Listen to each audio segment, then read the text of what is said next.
بسم اللہ الرحمن الرحیم۔ اسلام صرف عقیدے کا نام نہیں، یہ اطاعت اور عاجزی ہے۔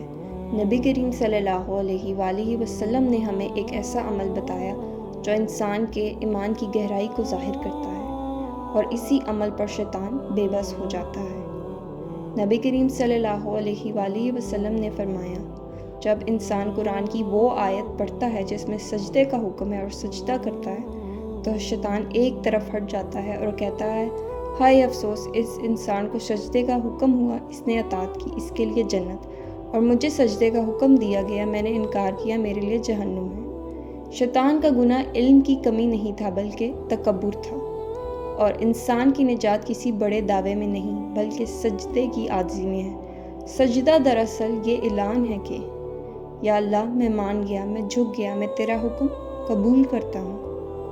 سجدہ عاجزی کا عمل اللہ کے سامنے جھک جانے کا لمحہ ہے۔ ایک سجدہ انسان کو اللہ کے قریب کر دیتا ہے اور شیطان کو ذلیل کر دیتا ہے۔ یاد رکھیں، چھوٹا سا سجدہ بھی ایمان کی بڑی طاقت ہے۔ نبی کریم صلی اللہ علیہ وآلہ وسلم نے فرمایا کہ سجدہ کرنے والا انسان شیطان سے بچ جاتا ہے، اور شیطان اس وقت چیختا ہے کیونکہ انسان اللہ کے حکم کی تعمیل کر رہا ہے۔ اگر آپ کو یہ ویڈیو پسند آئے تو لائک اور چینل کو سبسکرائب کریں۔